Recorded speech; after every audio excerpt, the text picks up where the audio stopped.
নমস্কার সকলকে, আমি সুপ্রিম এবং আমি আপনাদের সবাইকে স্বাগত করছি ডক্টর মালিক নিট ইউজি কাউন্সিলিং চ্যানেলে।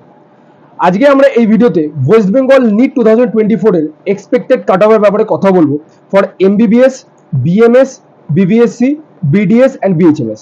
আমি অলরেডি এমবিবিএস এর রাউন্ড 1 কাট অফের ব্যাপারে আমি অলরেডি চর্চা করে ফেলেছি, কিন্তু অনেকজন আমাকে বলেছে স্যার বিএমএস, বিবিএসসি, বিডিএস আর হোমিওপ্যাথিকের কাট অফ আপনি কিন্তু বলেননি, প্লিজ ওটার ব্যাপারে একটা আলাদা করে সেপারেট ভিডিও বানিয়ে দিন। তো আজকে আমি ভাবলাম যে একটা কমপ্লিট ভিডিও কাট অফে আমি বানিয়ে দিই ফর দিস কোর্সেস। ঠিক আছে, চলুন ভিডিওটাকে বেশি লম্বা না টেনে আমরা ভিডিওটাকে শুরু করি।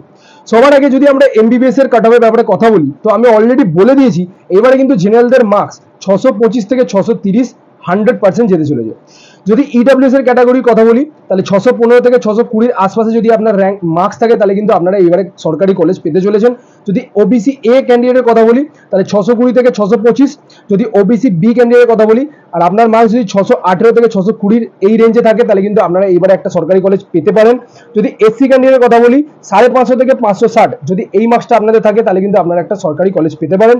আর যদি এসটি ক্যান্ডিডেটের কথা বলি আপনাদের মার্কস যদি 350 থেকে 370 থাকে আপনারা কিন্তু একটা কলেজ পেতে পারেন। যদি কাউন্সিলিং এর ব্যাপারে কোনো 1% আপনার কোনো গাইডেন্স লাগে এই নাম্বারে কল করে কিন্তু আমাদের সাথে যোগাযোগ করবেন, আমরা কিন্তু একটা বেয়ার মিনিমাম কস্টে আপনার গোটা কাউন্সিলিংটা করিয়ে দিই। ঠিক আছে, নেক্সট চলে আসবো আমরা আয়ুর্বেদিকে কি কাট অফ যেতে পারে। অলরেডি আমি জেবিওয়ার ব্যাপারে অলরেডি একটা সেপারেট ভিডিও বানিয়ে রেখেছি, আপনারা যদি ওই ভিডিওটাকে এখনো চেক না করে থাকেন প্রথমে যান ওই ভিডিওটাকে ভালো করে দেখুন। ঠিক আছে, সম্পূর্ণ ডিটেলসের সাথে আমি কিন্তু কলেজের যা যা ডিটেলস আছে আমি ভিডিও পুরো বানিয়ে রেখেছি, কত কি কাট অফ আমি বানিয়ে রেখেছি। ওয়েস্ট বেঙ্গলের মধ্যে কিন্তু ওইটাই একটা সরকারি কলেজ আর ওটার আমি অলরেডি কাট অফ ডিসকাস করে রেখেছি। আচ্ছা, জেনারেলদের জন্য যদি মার্কস আপনার 560 থেকে 580, আমি কি বলছি ভালো করে শুনবেন, যদি আপনার মিনিমাম স্কোর 560, আর এইবারে কি হচ্ছে আমি যেটা বলছি মন দিয়ে শুনবেন, 560 কিন্তু মিনিমাম যেতে পারে আর ম্যাক্সিমাম কিন্তু আপনার 580 প্লাসও মার্কস যেতে পারে। যদি ইডব্লিউএস ক্যান্ডিডেটের কথা বলি 540 প্লাস, যদি ওবিসি এ ক্যান্ডিডেটের কথা বলি 560 থেকে 570, ওবিসি বি দের যদি কথা বলি 560 থেকে 565, এসসি ক্যান্ডিডেটের যদি কথা বলি 450 থেকে 470, এসটির যদি কথা বলি 200 থেকে 250 মার্কস যদি আপনার থাকে আপনারা কিন্তু এবারে কলেজ পেয়ে যাবেন। ঠিক আছে, কাউন্সিলিং এর জন্য আমাদের এই নাম্বারে কিন্তু আপনারা যোগাযোগ করতে পারেন। ঠিক আছে, এবার চলে আসি আমরা বিডিএস গভর্নমেন্ট কলেজের কি কাট অফ হতে পারে এই বছর। সো জেনারেলের জন্য আপনার র্যাঙ্ক যদি অলমোস্ট ধরে রাখুন 75K এর আশপাশে থাকে আপনারা কিন্তু এবারে একটা সরকারি কলেজ পেতে পারেন। যদি ইডব্লিউএস এর কথা বলি অলমোস্ট যদি আপনারা ধরে রাখুন 98 থেকে যদি 99K এই র্যাঙ্ক যদি আপনাদের থাকে তাহলে কিন্তু আপনারা একটা কলেজ পেতে পারেন। ওবিসি ক্যান্ডিডেট যদি কথা বলি, যদি আপনাদের র্যাঙ্ক এবারে 85K এর আশপাশ যদি থাকে তাহলে আপনারা কিন্তু কলেজ পেতে পারেন। যদি এসসি ক্যান্ডিডেটের কথা বলি অলমোস্ট ধরুন 2.4 লাখের আশপাশ যদি আপনার এবারে মানে র্যাঙ্ক থাকে তাহলে কিন্তু আপনারা কলেজ পেতে পারেন একটা সরকারি বিডিএস কলেজ। ঠিক আছে, এসটি ক্যান্ডিডেট যদি কথা বলি অলমোস্ট ধরুন 3.8 লাখের আশপাশ যদি আপনাদের এবারে র্যাঙ্ক থাকে আপনারা কিন্তু কলেজ পেতে পারেন। ঠিক আছে, আচ্ছা নেক্সট যে কোর্সটা দ্যাট ইজ ভেটেরিনারি সায়েন্স। ঠিক আছে, ভেটেরিনারির জন্য আমি বলে রাখি যদি আপনারা একটা জেনারেল ক্যান্ডিডেট হন অলমোস্ট 1.3 লাখ, ঠিক আছে, এই র্যাঙ্ক যদি আপনার থাকে এর আশাপাশি তাহলে আপনারা কিন্তু এবার একটা কলেজ পেতে পারেন সরকারি কলেজ। যদি ইডব্লিউএস এর কথা বলি অলমোস্ট 2.05 লাখের আশপাশ যদি আপনার থাকে দ্যাট ইজ 2,05,000 যদি আপনার এবারে র্যাঙ্ক থাকে ওই অ্যারাউন্ডে ওই রেঞ্জে যদি থাকে তাহলে কিন্তু আপনারা একটা কলেজ পেতে পারেন। ওবিসির যদি কথা বলি 1.5 থেকে 1.6 এই রেঞ্জ যদি থাকে তাহলে আপনারা কিন্তু কলেজ পেতে পারেন। এসসি ক্যান্ডিডেট বলে রাখি 2.5 লাখের আশপাশ যদি আপনার এবারে র্যাঙ্ক থাকে আপনারা কিন্তু কলেজ পেতে পারেন।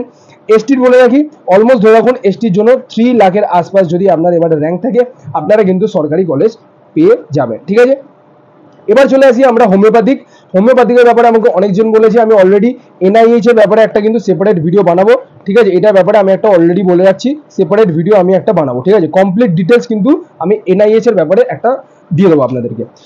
এবার যদি আমরা কথা বলি হোমিওপ্যাথির কত কি কাট অফ যেতে পারে, জেনারেল ক্যাটাগরির জন্য 490 থেকে 495 মার্কস যেতে পারে, ইডব্লিউএস এর জন্য 415 থেকে 430, ওবিসি এর জন্য 475 থেকে 485, ওবিসি বি এর জন্য 455 থেকে 470, এসসির জন্য 350 থেকে 370 আর এসটির জন্য 200 প্লাস যদি আপনার এবারে মার্কস থাকে আপনারা কিন্তু একটা ডেফিনেটলি BHMS গভর্নমেন্ট কলেজ পেয়ে যাবেন। ঠিক আছে, so this is all about the expected cut off for the corresponding courses like BMS, BBSC, BDS, BHMS and MBBS. আমি অলরেডি এমবিবিএস এর ব্যাপারে একটা ডিটেল ভিডিও বানিয়ে রেখেছি রাউন্ড 1 এর জন্য কলেজ ওয়াইজ। আমার মনে হয় একটা বিএমএস, বিবিএসসি, বিডিএস, বিএইচএমএস এরও আমার একটা এক্স্যাক্টলি ওরকম ক্লোন ভিডিও বানানো উচিত। ঠিক আছে, আচ্ছা ভিডিওটাকে এখানেই শেষ করছি। আমি আশা করবো এই ভিডিওটার মাধ্যমে আপনারা অনেক কিছু জানতে পেরেছেন। কত আপনাদের স্কোর আমাকে কমেন্ট সেকশনে জানান। আর আপনারা কি কোর্স চাইছেন সেটার ব্যাপারে আমাকে কিন্তু কমেন্ট সেকশনে আপনারা মেনশন করতে পারেন। আর যদি কাউন্সিলিংয়ের ব্যাপারে কোনো গাইডেন্স চাই বা 1% আপনাদের মনে হচ্ছে আমি বুঝতে পারছি না কাউন্সিলিংয়ের ব্যাপারে, প্লিজ আমাদের যোগাযোগ করুন। 8240285522 এটা আমাদের কন্ট্যাক্ট নাম্বার। এই নাম্বারে কিন্তু যোগাযোগ করে আপনারা আমাদের থেকে কাউন্সিলিং গাইডেন্স নিতে পারেন, ঠিক আছে? সো ভিডিওটাকে এখানেই শেষ করছি। আমি আশা করবো আপনারা সবাই সুস্থ থাকবেন, ভালো থাকবেন, সতর্ক থাকবেন। Take care. জয় হিন্দ, জয় ভারত।